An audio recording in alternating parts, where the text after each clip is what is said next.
करव्यवस्था अधिक सुटसुटीत आणि पारदर्शक करण्याच्या उद्देशानं नवा प्राप्तिकर कायदा 2025 आजच्या नवीन आर्थिक वर्षापासून देशभरात लागू. ऑनलाईन व्यवहार अधिक सुरक्षित करण्यासाठी आजपासून देशातल्या सर्व डिजिटल पेमेंट व्यवहारांसाठी 2 फॅक्टर ऑथेंटिकेशन म्हणजे द्विस्तरीय प्रमाणीकरण निकष अनिवार्य. जगातील सर्वात मोठ्या आणि देशात पहिल्यांदाच डिजिटल पद्धतीनं होणाऱ्या जनगणनेच्या पहिल्या टप्प्याला आजपासून सुरुवात. नागरिकांना स्वनोंदणी पोर्टलद्वारे माहिती देण्याची सुविधा. पश्चिम आशियातील संघर्षाचे जगभरात पडसाद, मात्र प्रभावी परराष्ट्र धोरण आणि नागरिकांच्या अढळ एकतेच्या जोरावर भारतात परिस्थिती यशस्वीपणे नियंत्रणात. पंतप्रधान.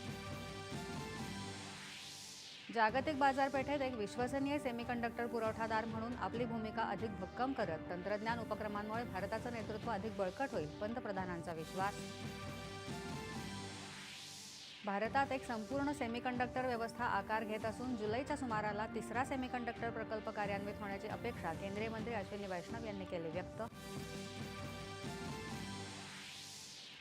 देशभरात पीएनजी विस्ताराची गती कायम ठेवण्यासाठी केंद्र सरकारकडून राष्ट्रीय पीएनजी मोहिमेच्या दुसऱ्या टप्प्याला 30 जून 2026 पर्यंत मुदतवाढ. भारतीय हवाई दलासाठी 2 माउंटन रडारच्या खरेदीसाठी भारत इलेक्ट्रॉनिक्स लिमिटेडसोबत संरक्षण मंत्रालयाचा 1950 कोटी रुपयांचा करार.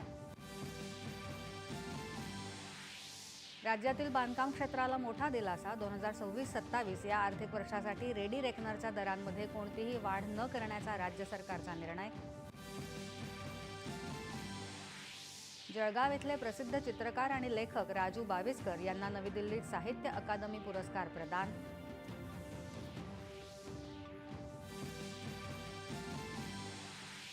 आणि गडचिरोली जिल्ह्यात नक्षलविरोधी मोहिमेला मोठं यश. 9 जहाल नक्षलवाद्यांचं गडचिरोली पोलीस आणि सीआरपीएफ समोर आत्मसमर्पण.